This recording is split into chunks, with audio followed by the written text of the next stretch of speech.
E hoje nós temos, né, um pregador, um jovem, né, irmão Daniel, né, a coisa que eu mais gosto de ver é jovem pregando, porque jovem ensina demais para os velhos, sabe?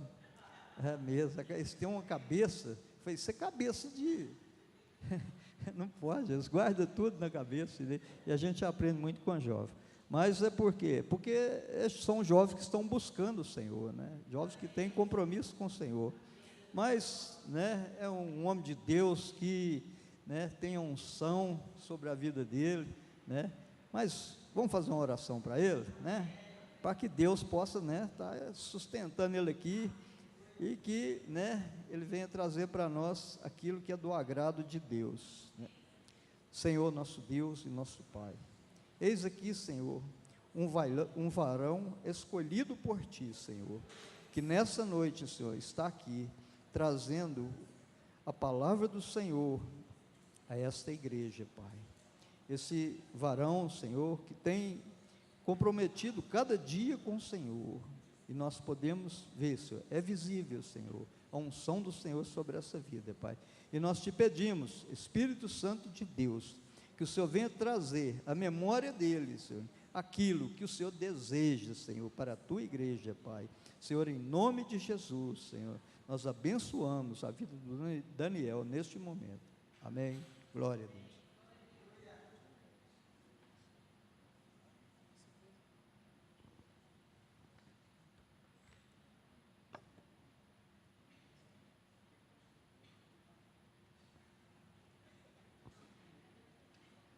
Graça e paz, irmãos. Amém. Vamos abrir as nossas Bíblias lá em Mateus 6. Deixa eu configurar o relógio aqui.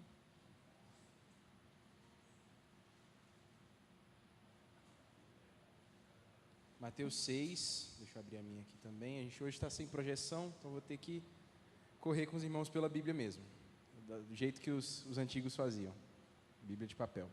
Quer dizer, tem gente aqui que vai estar com a Bíblia de celular, né? Gente, eu sou terrível, porque depois que veio essa Bíblia esse telão aí, eu nunca mais trouxe Bíblia para a igreja, porque eu sempre esquecia a minha Bíblia na igreja. Todos os dias eu esquecia a minha Bíblia na igreja. E eu passava a semana sem ler a Bíblia, porque eu estava assim, eu lia no celular, né? Mas eu passava a semana sem a minha Bíblia. E eu gosto de ler na minha Bíblia, porque eu tenho como marcar, eu tenho como anotar. E aí eu passava a semana sem a Bíblia, porque eu esquecia. E a minha solução foi esse telão, que agora dá para acompanhar tudo pelo telão, sem preocupações. Mas hoje não. Hoje a gente vai na Bíblia de papel mesmo, e Deus é conosco. Mateus 6, no versículo 25. Mateus 6, 25. Vamos ler? A gente vai ler o texto na íntegra. Deixa eu abrir meu caderninho aqui também.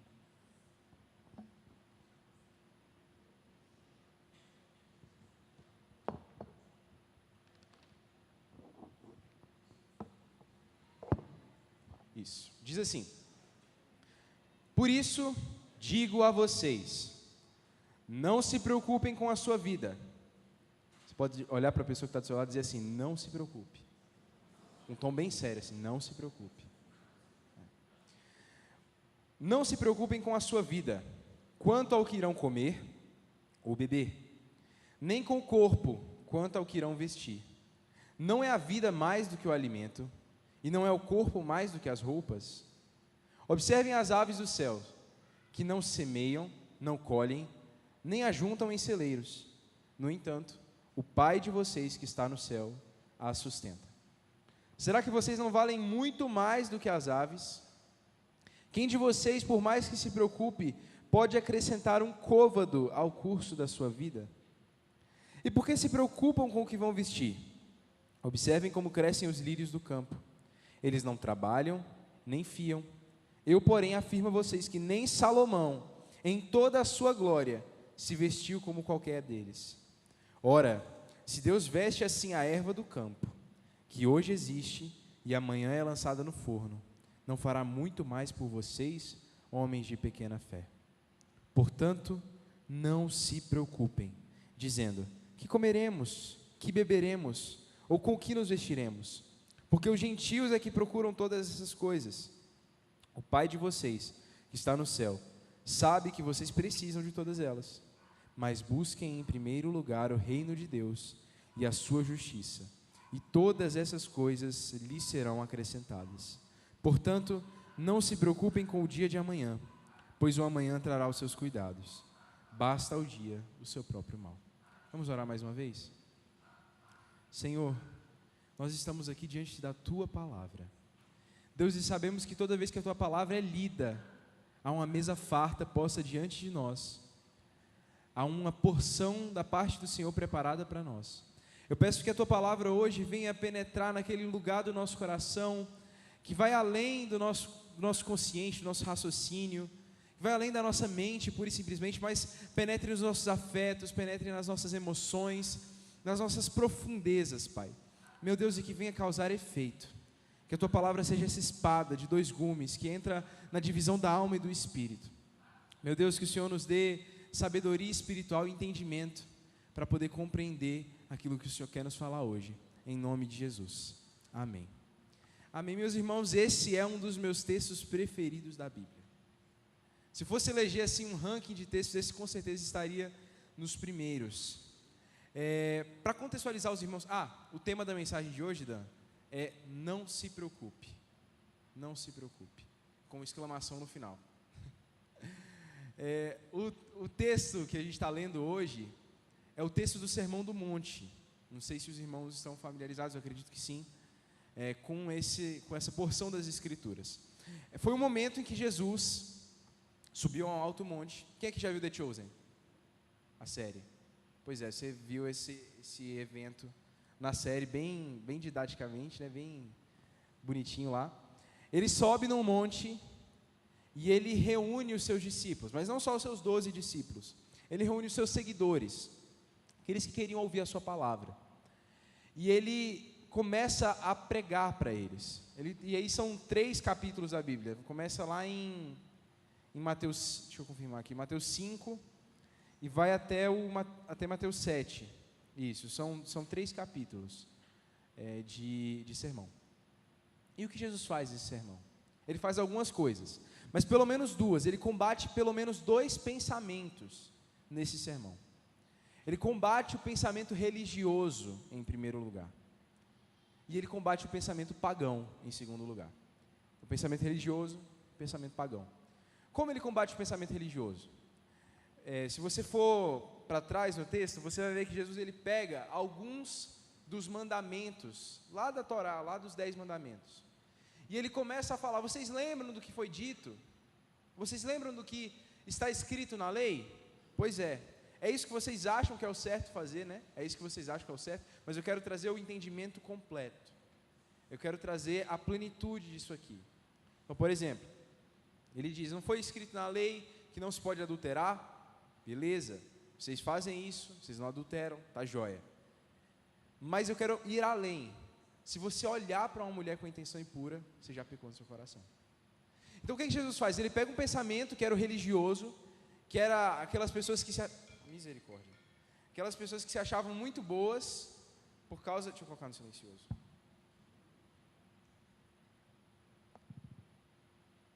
Aquelas pessoas que se achavam muito boas por fazerem o que a lei mandava, ou por acharem que faziam o que a lei mandava. Jesus vem e aquele soco no peito, e mostra para eles que era muito mais do que aquilo. Mostra para nós, né? Convenhamos. Que é muito mais do que aquilo, que é muito mais que seguir simplesmente aquela lei, é ter uma mudança de coração. O coração conta mais do que a ação, sempre. Também não é aquela coisa, né? Não, eu fiz errado, mas no meu coração, não é isso. Mas toda ação deve ser precedida por um coração verdadeiramente transformado. A ação exterior, sem um coração realmente transformado, ela é vazia. E é isso que Jesus estava mostrando. Mas não é só isso. Jesus também vai minar, ele vai combater o pensamento pagão. E esse texto especificamente, ele está combatendo o pensamento pagão. Vocês perceberam uma parte que ele diz assim, lá no versículo 32, porque os gentios que procuram todas essas coisas, os gentios que ele está falando aqui, são aqueles povos que não têm Deus.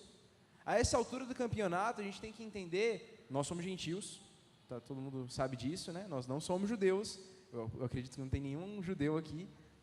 Mas nesse contexto, gentil não está falando simplesmente daqueles que não são judeus, está falando daqueles que não têm a Deus como seu Senhor, que não têm o evangelho, o cristianismo, nesse caso, né, o judaísmo, como sua religião, como sua forma de vida. E ele começa a combater esse pensamento. E de que forma, qual nuance do pensamento pagão Jesus combate nesse texto? Ele combate a preocupação. A preocupação que é, hoje, um estilo de vida para muitas pessoas.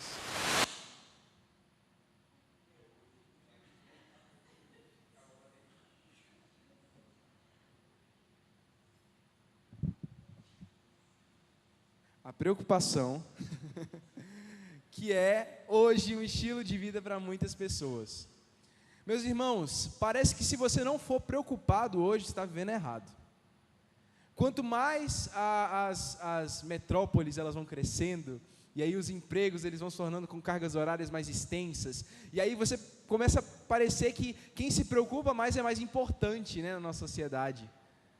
Na verdade, quem é ocupado, a gente vai diferenciar isso, eu acho que é bom a gente começar por aí. Ocupação e preocupação são duas coisas diferentes, as duas têm seus perigos, mas uma é inaceitável e a outra pode acontecer.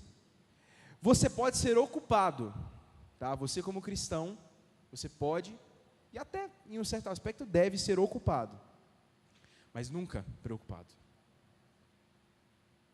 A preocupação, ela é literalmente aqui, palavra por palavra, rejeitada por Jesus. Vocês não devem se preocupar. E qual é a diferença? A diferença é que a ocupação é o que eu tenho para fazer.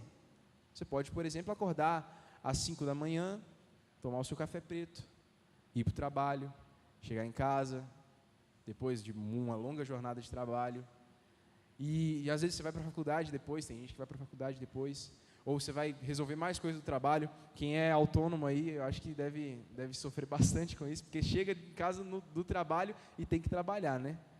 Então, é aquela coisa, você pode ser ocupado, está tudo bem com isso, a Bíblia incentiva o trabalho, a gente entende que o trabalho dignifica o homem, e está tudo certo.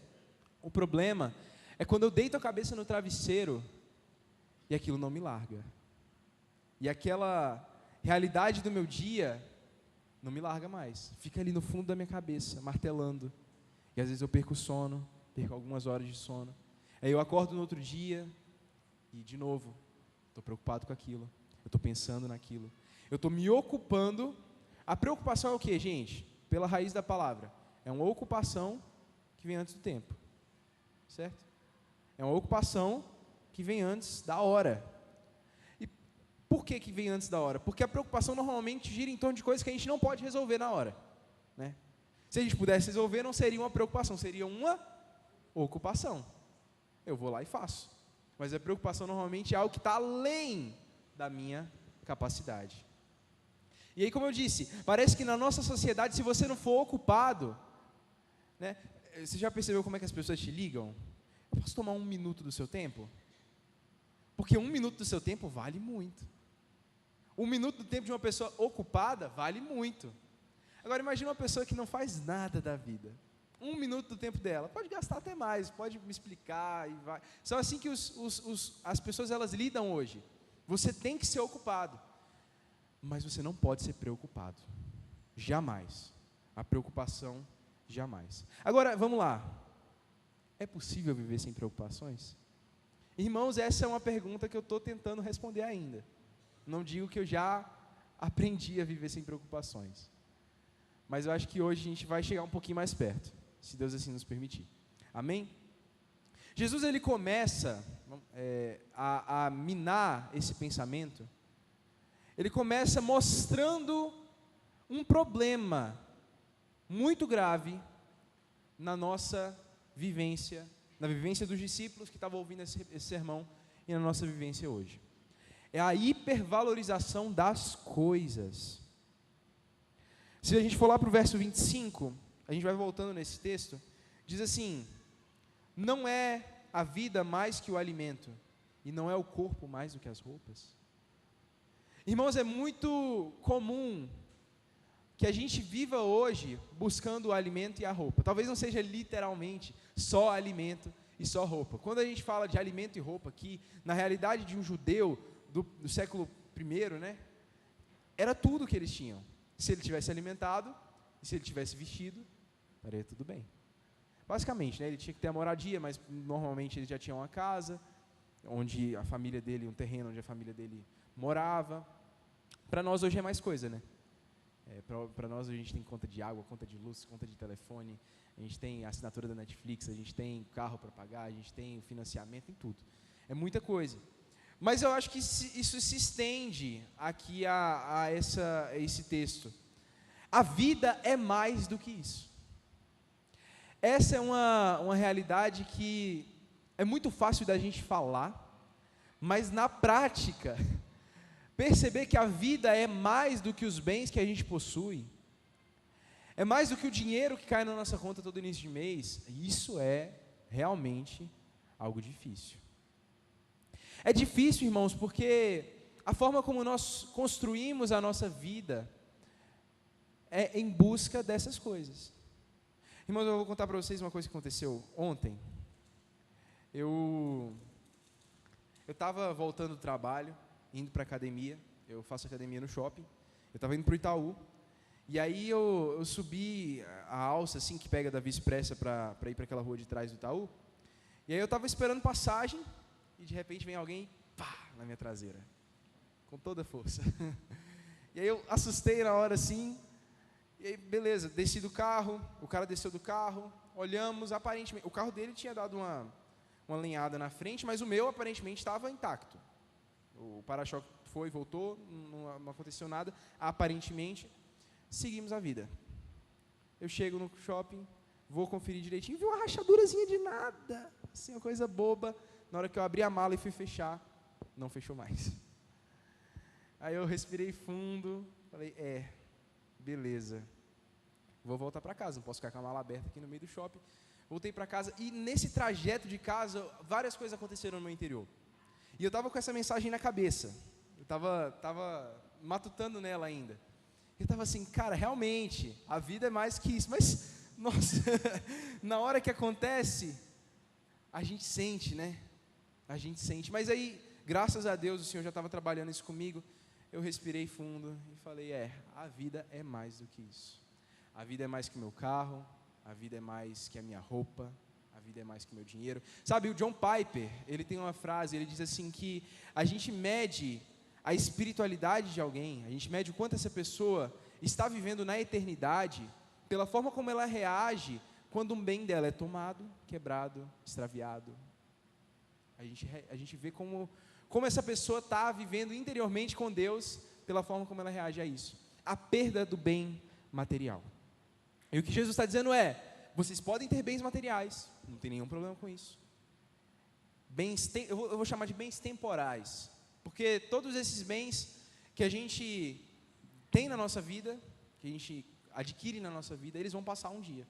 E a gente vai falar um pouco mais sobre isso. Mas Jesus, ele não diz que a gente não possa ter, não é um tipo de ascetismo que está sendo pregado aqui.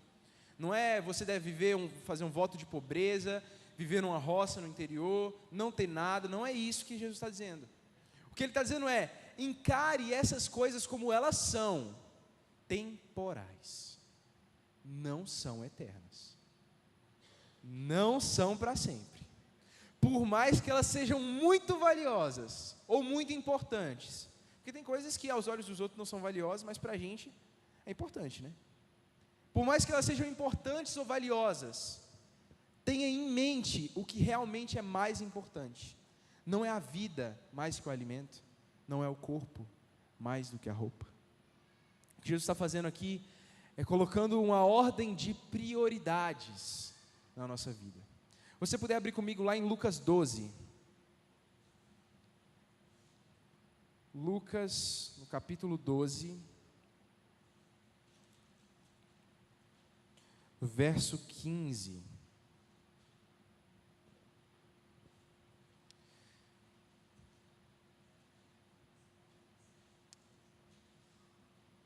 Diz assim: então lhes recomendou, tenham cuidado, E não se deixem dominar por qualquer tipo de avareza, porque a vida de uma pessoa não consiste na abundância dos bens que ela tem.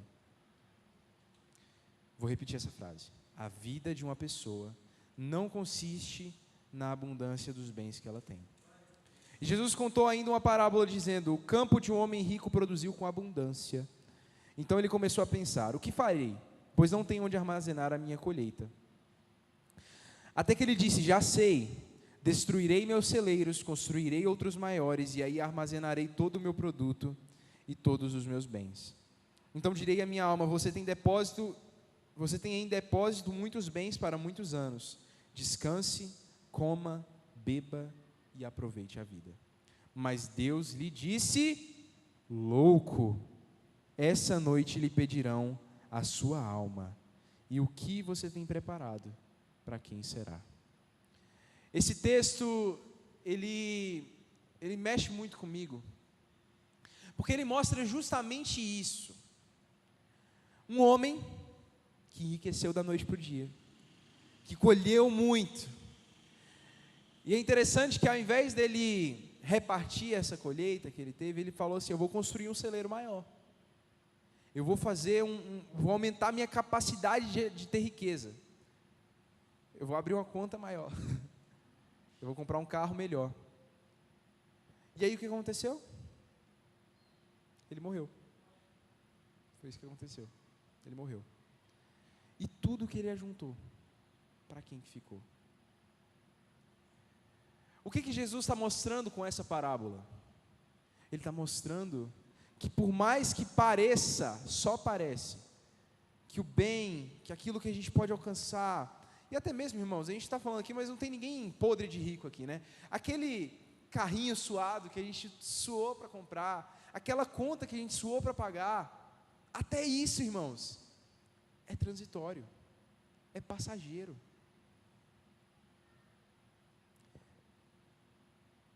São temporais. Todas essas coisas são temporais. A vida de alguém não é condicionada ao que ela possui. A minha e a sua vida não está condicionada ao que nós possuímos, ao que nós adquirimos. Nem a roupa, nem a comida, nem a casa, nem ao carro. A nossa vida é mais do que isso. Esse pensamento também está lá em 1 Timóteo, no capítulo 6. O mesmo pensamento. 1 Timóteo, capítulo 6, versículo 6.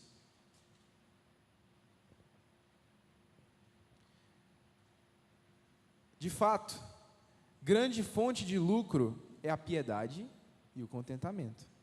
Por quê? Porque nada trouxemos para o mundo, e nem coisa alguma podemos levar dele. Tendo sustento e com o que nos vestir, estejamos contentes. Mas os que querem ficar ricos caem em muitas tentações, caem em tentação, em armadilhas e em muitos desejos insensatos e nocivos que levam as pessoas a afundar na ruína e na perdição. Porque o amor ao dinheiro é a raiz de todos os males, e alguns nessa cobiça se desviaram da fé e atormentaram a si mesmos com muitas dores. Meus irmãos, nada nós trouxemos para esse mundo. Você nasceu peladinho e careca. Você não trouxe nada. E deixa eu te contar, você também não vai levar nada. Não vai levar nada. Tudo, é isso que eu estou querendo mostrar aqui para os irmãos. Tudo que a gente pode conquistar, conseguir nesse tempo de vida, fica aqui. Fica aqui. Viver uma vida em prol das coisas, e isso do mais alto nível de capitalismo, da pessoa mais rica, até nós. Quem já viu, eu não vou lembrar agora o nome do videozinho, é de um ratinho que fica correndo assim, e aí ele trabalha, ele fica envolvido no trabalho, ele se perde no trabalho, e aí ele trabalha para conseguir um dinheiro para ele, lá no desenho ele bebe, ele vai para a festa, e aí depois ele acaba no hospital, por causa disso, e aí depois ele fica trabalhando para tomar remédio, porque ele está doente. Enfim, mostra que a vida da gente é muito fácil ela destrambelhar assim, para viver em busca de pagar a próxima conta, para viver em busca de colocar comida na mesa. Isso está certo, mas não quando a vida vira só isso. Em busca de comprar o próximo, em busca de conquistar o próximo, em busca de... A vida é mais do que isso. Ela tem que ser mais do que isso. A gente não pode viver nessa roda de hamster. A vida é mais do que isso. O autor de Eclesiastes, eu acho que a gente não vai ler, mas se você quiser anotar para depois conferir, lá em Eclesiastes 2, do 4 ao 11, fala da vida do pregador, né, que é Salomão aqui, ou pelo menos a maioria dos comentaristas acredita que seja Salomão. E aí ele vai falar que ele se entregou a dar a si mesmo tudo o que ele queria. Ele construiu palácios, e construiu jardins, e contratou cantores, e escravos, e teve mulheres de todos os tipos, e foi o homem mais rico do mundo, e tudo isso aconteceu, e no final ele descobriu que era o quê? Vaidade. E o que é vaidade, gente? Vaidade não é ficar se arrumando na frente do espelho, não. Vaidade é a característica daquilo que vai, daquilo que passa, daquilo que vai embora. Tudo isso é correr atrás do vento, nas palavras do próprio autor. É correr atrás do vento. Imagina, dá para você pegar o vento? Correr atrás do vento é uma empreitada inútil. Da mesma forma que aquele que quer se satisfazer com os bens temporais está correndo uma corrida inútil. Nós não devemos preocupar, gastar a nossa energia com o que é temporal. Mas Jesus não para por aí. Ele diz sim que a vida é mais do que isso, mas ele também reconhece que nós precisamos dessas coisas. Você está precisando vestir uma roupa agora, certo? Você precisa pagar a conta no final do mês. Por mais, tá bom, Dani, eu sei que a vida é mais do que isso, mas a vida também é isso. E é verdade, também é isso. E é por isso que Jesus, a partir do versículo 26, ele começa a mostrar que, começa a mostrar o porquê do cristão, daquele que segue a Deus, não precisar se preocupar. Não é porque ele não precisa, mas é porque ele tem um Pai que provê. Não é porque a gente não precise dessas coisas, mas é porque nós temos um Pai que tanto sabe que nós precisamos delas, que nos dá, que nos provê. Ele começa a falar das aves dos céus. As aves dos céus, meus irmãos, eu não sei quantos passarinhos você vê por aí morrendo de fome. Eu nunca vi. Elas estão por aí. Elas voam, elas passam pelas cidades, e elas não morrem de fome. De alguma forma milagrosa, Deus provê a cada uma delas. E aí Jesus ele vai e mostra: será que vocês não valem muito mais do que essas aves? Olha para a pessoa que está do seu lado, vê se ela vale mais que uma ave, uma andorinha. Será que ela vale mais que uma ave? Eu acho que vale. Deus as sustenta. E por que Deus sustenta as aves? Porque é do caráter dele ser assim.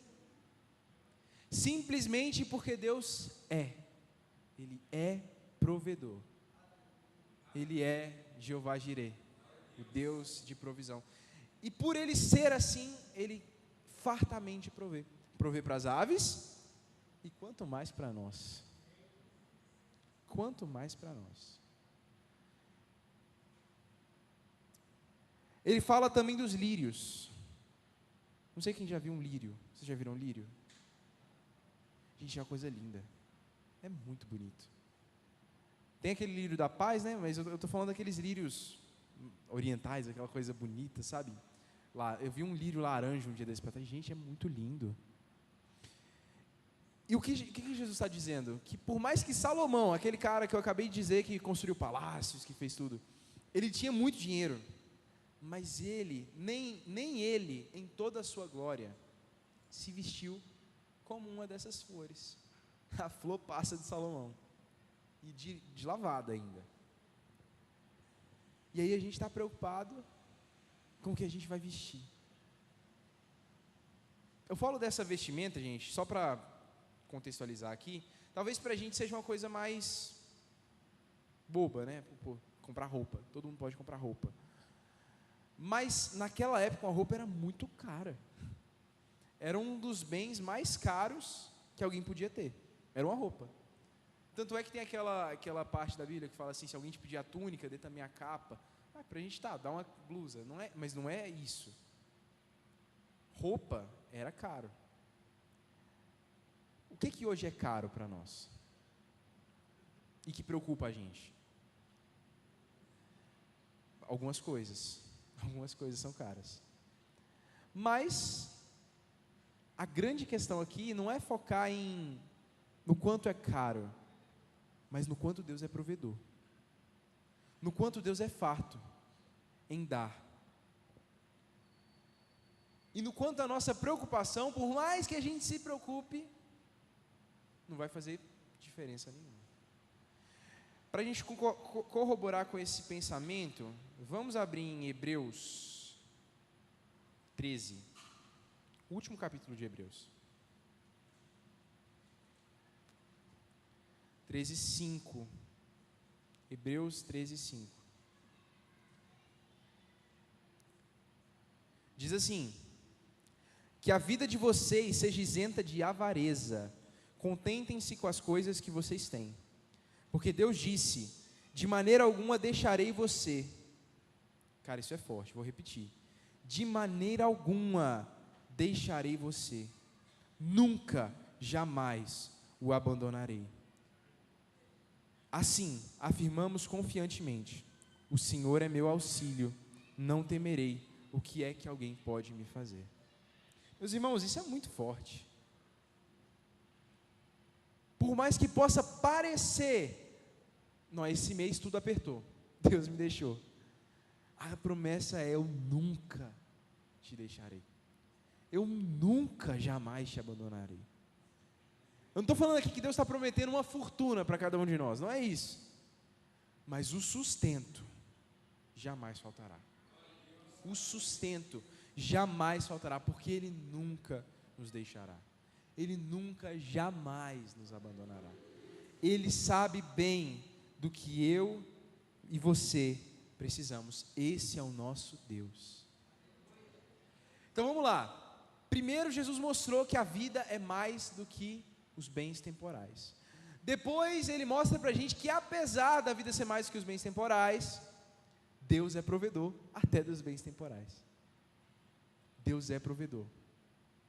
Qual que é a conclusão lógica disso? Você pode parar de se preocupar, em primeiro lugar. Você pode parar, abandona a preocupação. E agora, livre da preocupação, livre da ocupação com o que não deve se ocupar, você pode buscar, em primeiro lugar, o reino de Deus. Diz alguém que o cristão não trabalha para conseguir salário. O salário é uma decorrência do que ele faz. O que o cristão faz em tempo integral, seja ministro de tempo integral aqui na igreja ou não, é dar glória ao nome de Deus. O que ele deve fazer em tempo integral, no trabalho, na faculdade, na igreja, na casa, é dar glória ao nome de Deus. E aí a gente entende por que talvez a gente tenha tanta dificuldade em buscar o reino de Deus, e daqui a pouco a gente vai falar o que significa buscar o reino de Deus. Mas talvez a nossa maior dificuldade seja porque a gente está muito ocupado em trabalhar pela nossa própria vida, enquanto tem alguém que já está trabalhando pela nossa vida, e esse alguém é Deus. Ele trabalha por nós antes da gente poder trabalhar, antes da gente ter capacidade de trabalhar. Na verdade, os olhos dele nos viram quando nós ainda éramos uma substância informe, lá no ventre da nossa mãe. E Ele continua a cuidar de nós. Ele sempre vai continuar a cuidar de nós. Então agora nós temos liberdade para buscar o reino de Deus. Deus provê tudo que a gente vai precisar.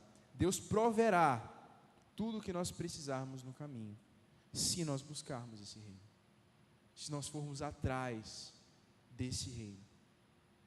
E para terminar, o que significa buscar o reino de Deus? O que significa buscar o reino de Deus em primeiro lugar? Eu coloquei pelo menos 3 coisas. A gente pode, essa ideia de buscar o reino de Deus, ela é bem ampla, assim, né? Então, você pode ouvir outras pessoas falando outras coisas. Eu alistei pelo menos 3 coisas parecidas, são aspectos de uma mesma coisa, que significa buscar o reino de Deus. A primeira coisa é buscar ser governado pela vontade de Deus, revelada nas Escrituras, em todas as áreas. Meus irmãos, aquilo que Deus não revelou, não pertence a nós. Mas aquilo que Ele revelou, isso está lá em Deuteronômio, pertence a nós e aos nossos filhos, para que nós cumpramos, para que nós obedeçamos. Então eu vejo gente buscando muito assim, a vontade de Deus em palavras de pessoas, muitas vezes, eu já vi gente abrindo a Bíblia e metendo o dedo assim, para ver o que aparece lá, para ter uma direção de Deus, sabe, se consultar o Senhor. E eu não estou necessariamente questionando, dizendo que isso é certo ou errado. O que eu estou dizendo é que Deus nos incentiva a tomar decisões baseadas na vontade de Deus. E o que significa tomar uma decisão baseada na vontade de Deus? Significa eu, que conheço essa palavra aqui, é essa daqui, que conheço essa palavra, eu conheço como o meu Deus pensa. E aí, a partir disso, eu tenho maturidade para tomar uma decisão. É como fala lá em Hebreus, que os maduros, eles têm as suas faculdades espirituais exercitadas para discernir entre o bem e o mal. E isso pelo quê? Pela prática. Pela prática, eles são espiritualmente, nós, em nome de Jesus, somos espiritualmente exercitados para poder aprender a discernir entre o bem e o mal. Deus não está buscando pessoas que falam assim: meu Deus, com que roupa eu vou hoje? Deus, me mostra. Não é isso. É uma pessoa que sabe discernir até na hora de escolher a roupa que vai comprar. O que Deus espera na hora de comprar uma roupa? Sabe a diferença? Não é ficar consultando o Senhor para tomar cada decisão da sua vida. É aprender com o Senhor a tomar decisões. Então, essa talvez seja a primeira coisa que eu coloquei aqui, que seria buscar o reino de Deus. É permitir que a palavra de Deus, revelada nas Escrituras, ela possa permear o nosso estilo de vida a tal ponto que nos leve a tomar boas decisões. Ser governado pela vontade de Deus nas nossas decisões diárias. A segunda coisa que eu coloquei aqui, que é ansiar pelo reino messiânico vindouro e estabelecê-lo nos nossos campos de atuação cotidianos. Como assim? Buscar o reino de Deus, por mais que pareça uma coisa abstrata, também tem um sentido prático. É buscar, ansiar, desejar o dia em que o reino de Deus vai vir para a terra, literalmente, e Jesus vai governar as nações com um cetro de justiça. E nós governaremos junto com Ele.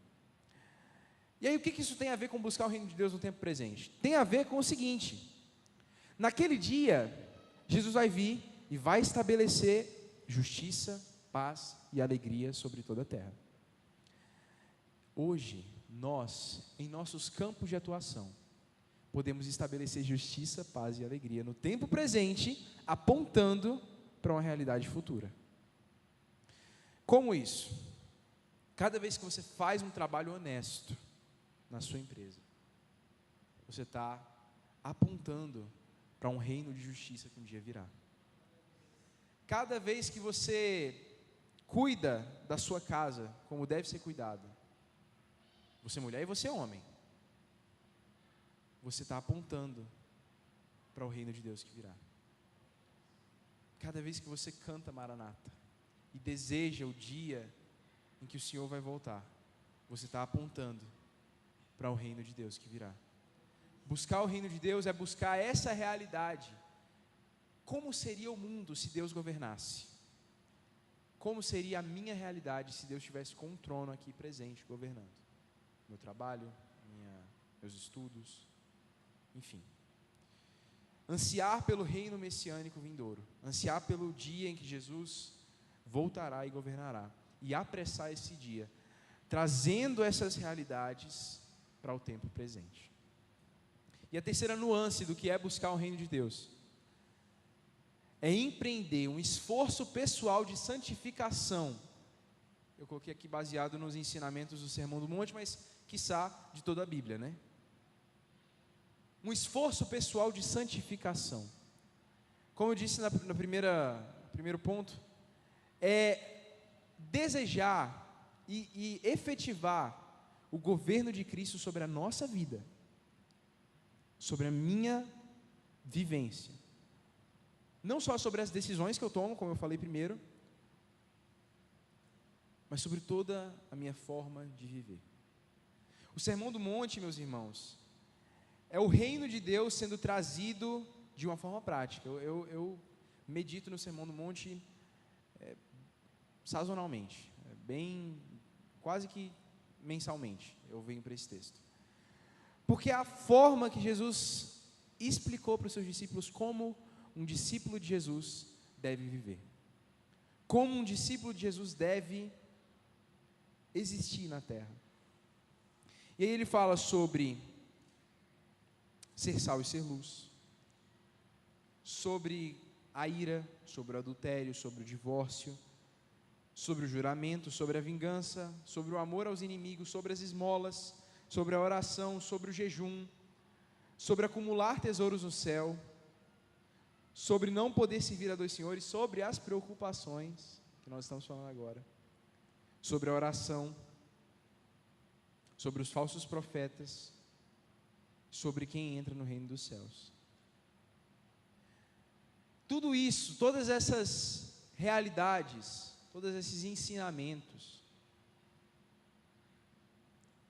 eles devem estar no nosso coração, eles devem estar no mais profundo da nossa alma, enraizados. E buscar viver cada uma dessas coisas é buscar o reino de Deus. Buscar viver cada uma dessas coisas é buscar o reino de Deus. Então vamos lá, buscar o reino de Deus é ser governado pela vontade de Deus, ansiar pelo reino vindouro de Jesus e se santificar. Pelo menos essas três coisas. Pelo menos essas três coisas. Eu poderia dizer mais coisas, eu poderia falar sobre evangelizar, que também estaria totalmente dentro.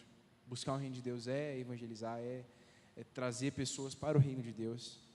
Poderia falar sobre louvor, poderia falar sobre várias coisas, mas pelo menos essas três.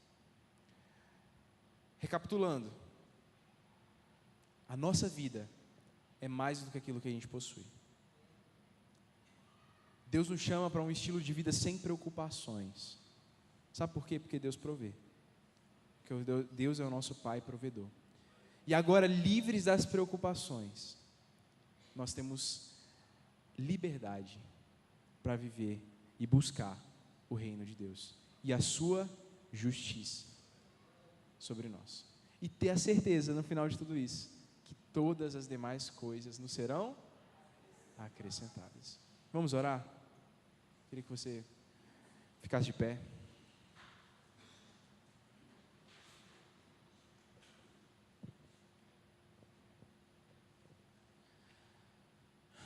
Pai, nós confessamos a Ti o pecado de nos preocuparmos demais. Senhor, desculpa, perdão. Nós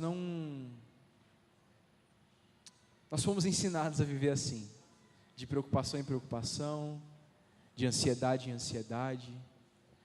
Senhor, mas eu quero Te pedir que hoje o Senhor venha nos libertar de tudo isso. Pelo entendimento de que o Senhor não vai, Deus, isso é uma promessa, o Senhor não vai deixar faltar. Deus, pode faltar o excedente, mas o necessário nós sempre teremos, Pai, nós sempre teremos. Deus, e que o Senhor, baseados nessa confiança, baseados na confiança de um Deus que provê, que nós possamos buscar o Teu reino, buscar a Tua justiça, acima de todas as coisas e em primeiro lugar. Deus, em nome de Jesus, levanta aqui pessoas, Pai, que terão o reino de Deus em primeiro lugar na sua lista de prioridades, a começar de mim. Meu Deus, em nome de Jesus, nós oramos a Ti, que sejamos, Deus, uma contracultura, por sermos aqueles que vivem livres de preocupações, enquanto o mundo se acaba em ansiedade, Deus, que nós venhamos a viver livres de preocupações, em nome de Jesus, Pai. Nos ajuda a buscar o Teu reino, nos ajuda a ansiar pela vinda do Teu reino. Deus, nos ajuda a ter o Teu governo sobre os nossos corações, sobre as nossas ações, sobre as nossas decisões. Em nome de Jesus, meu Pai. Em nome de Jesus, é o que nós Te pedimos. Amém.